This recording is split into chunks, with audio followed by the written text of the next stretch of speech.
If you are a heavy drinker or you're maybe slipping into alcoholism, you can get out of it, you know. You really can, because you want to avoid the way I was. And it's a very crucial time for you to stop before you get ill, because alcoholism, in the end, is a sad, sad way to live. Unfortunately, I've been very, very, very lucky to come out the other end and get healthy again, because I was so close to an early death, unfortunately. And the sadness of it all, even when you're not ill, particularly physically ill, an alcoholic's life is very sad, because you lose your focus, you lose your real friends, you lose your sense of worth, your sense of being, your ambitions. Your life becomes one long drink, and to me, you're trapped. And when I'm trapped, I'm sad. I used to look back and think, you know, a really good life. How did it all come to such an abrupt stop? Because it does catch up with you very quickly. What happened to me, I mean, I was doing well man clinics and stuff when I was on and off the drink. Nothing ever showed up, you know, about having liver problems, this sort of thing. And it's not until you have a scan you find out the real issues. But when I got to the point of being hospitalised, I just felt, well, devastated. You would as well. Well, anybody would. And it was a toss-up between who do I tell first. I got, you know, my parents and my daughter. I got in touch with my parents first, told them I was really ill in hospital. And then I told my daughter, and she was extremely upset and sad all round, really, for everyone concerned. And my father used to say to me, I mean, he passed away 3 years ago, unfortunately, but good man, but he didn't quite understand alcoholism, I don't think. I don't know, anybody can really fully. You know, you should have just stopped earlier, this, that, and the other, and I just felt so down. It gets you down. I'm a very happy person, you know. I'm doing this video to help you. Never been sad before. When this alcohol thing kicked in, I was very, very, very down.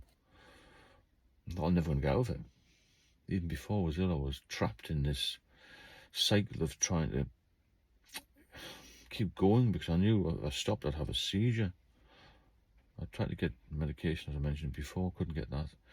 You've got to push for these things. So fast forward a little bit to 2019, when I was taken to hospital, I was just a shadow of my former self, to be honest with you. Really, really devastated. Mentally devastated as well as physically devastated. And I found that I became reliant on other people. In the past, I'd always been a bit of a leader, really, and been very self-sufficient. And you're in hospital and you can't do much for yourself. You're reliant on people to do everything for you. And that is very, very, well, it weighed down my mind a lot. I didn't want to be beholden to somebody else. I didn't want to feel a burden, you know, that sort of thing. And I had a few procedures done, this, that, and the other, and the ascites fluid that I had, which was one of the major problems with liver issues, was still building up, and I had to get the patient transport ambulance every 2 to 3 weeks from my parents' address to hospital, have it all drained off. Now, it wasn't good living with elderly parents when you've been away from home since you were 20. That was a bad situation. I felt so depressed, down, having to put them through all of this, you know. I just couldn't look after myself. I wasn't such a bad, I was in a wheelchair and things. So I used to work, well, these patient transport ambulances, you have to order them 2 hours before the appointment. So I'd get up like 5 o'clock in the morning and just sit and wait for these ambulances. And I couldn't walk from the door to the ambulance. You had to get a wheelchair from the ambulance to the door, put me in it, and then take me to this tailgate ambulance. And I used to feel so down, and how have I been such a good, strong life, and then I'm suddenly being pushed around by a guy to hospital, you know, through the hospital in the morning, freezing cold, and having not any sleep. You feel got all this pain from this ascites fluid, and you know you're going to be in there all day with no TV, nothing, just a little room where they're going to drain this fluid off. And then the doctor would come in and do the usual thing, put a needle in the abdomen, drain all this fluid off. It used to take 6 to 8 hours to drain it off. Lots and lots of fluid. Sometimes it was 20 litres plus of fluid. Because when the liver doesn't work properly, all these fluids back up, basically. And I used to try and get a bit of radio on. There was no signal and all that sort of thing on my telephone. It was just terrible waiting. Just looking around the room to try and count things, corners of the room. And I just felt so devastated. And every time this fluid would build up, I used to think, I've got to do the same again. You've got to ring up and get this patient transport thing, and sometimes they weren't available. There was all this pressure on you. And I used to sit in the back of this ambulance where I used to get in and just drive. It was all during COVID, this as well, And there was a few people about, not many. And I used to think, God, I wish I was out there in the sunshine. What's happened to my life? I know you couldn't go very far during COVID, but what I mean, I wasn't free, I was trapped. I was just completely devastated. My life had just crumbled to nothing, really. And every day I thank the Lord I'm still here, to be honest. I can't believe I'm here after what I went through. Even the consultant said to me 6 months ago, because I get checks every 6 months, if somebody told me in 2019 when I first saw you that you get back to this level of health, then even I would have questioned it. So I'm very grateful for how I've come through things and how I've been helped by the doctors in the end. Maybe I should have got the tablets prior to that. That's another debate.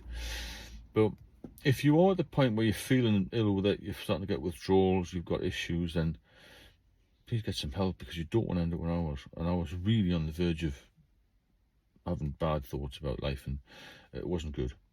And I bounced back.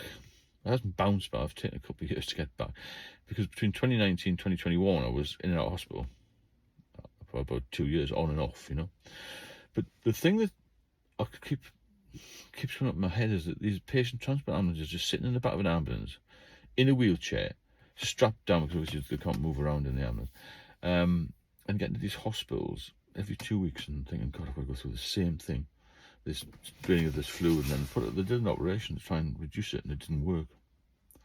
Apparently it works in most cases, but didn't in mine. So I had to do another operation to blow the stent up again, and eventually did work, but it took a long time, And every couple of weeks I'd go to this hospital, the same people, the same nurse, and they'd go, oh, you again. And I just thought, this is never ending. And I didn't think it would ever end, actually. I didn't think it would have a happy ending, because I was so down and my physical health was bad. And I said to one of the nurses, what are the major symptoms of, liver disease, basically?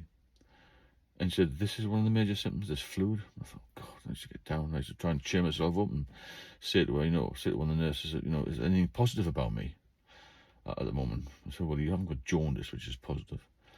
You just got to try and keep eating properly, try and focus. And I think for me, I had to be just mentally strong. I'm very strong mentally, and that pulled me around a bit. And after my father died in July 21, I knew I had to do something. I had to walk and get moving and try and be strong for my mother and for my daughter, and go to the funeral and arrange a few things.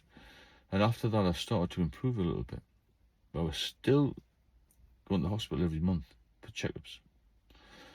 And then I got a little bit better by pushing myself. I always thought when I was going to walk I would collapse, and somebody said to me, well, if you collapse, I'm going to pick you up. So I pushed myself to walk a little bit further every day. I'm not talking about 10 miles here, I'm talking about 10 metres, and then 12 metres and 20 metres, and eventually I walked down to the post box where my mother lived, and that was about 100 metres, and I was, wow, I managed to do it. And it was, small baby steps really to get any sort of physical exercise done. From then I started to feel a little bit better. The main thing is not to touch alcohol. Give yourself a chance, because when you get to the symptomatic stage, which is decompensated liver cirrhosis, then it really is pretty bad. And you can turn it around to compensate it again, get your liver function back, if you do exactly as you're told. When the main thing really is common sense. If you have liver damage from long-term alcohol use, then you've got to stop alcohol. It's as simple as that. And don't overdo it in the food. Get yourself plenty of fruit and veg. Drink plenty of water. Try and get some rest if you can. I was quite lucky I was retired, so I didn't have the financial pressures. if you had to have, maybe I had to get a job, or maybe we would have drank, I don't know. But try not to touch alcohol at all, because you will start and feel better. I mean, I feel fantastic now. After 5 years, I'm fit. I've just been to the gym. And, I've just been to a pub to see a guy who drinks too much, to wish him well, because he's got a heart operation tomorrow, caused by high blood pressure because of the alcohol, and they're going to stop his heart. I just went in and said, good luck tomorrow, and, hopefully see you as and when. So that's another issue with alcohol. It damages your heart, it damages your brain, it damages everything, really. There's no positive to it at all. So pick yourself up, dust yourself down, and try your best. If you're alcohol dependent, then you've got to get some medical advice. If you're at the point where you're drinking too much, you're drinking too much, cut down a bit, taper off, get yourself some good food, get out for a walk, check in with me, check in with other people who are doing this sort of thing, check in with the doctor. A lot of people do AA. That's pretty good, apparently. I only went twice. That wasn't for me, but I know it's helped millions of people throughout the world. The Alcohol Anonymous thing, the groups and that sort of thing. It's not for everybody, but it's for a lot. But if you need anything, drop me a line. And if you benefit from the channel, then please subscribe and share it. And let's keep moving forward. There's 10,000 of us now. And we're all helping each other.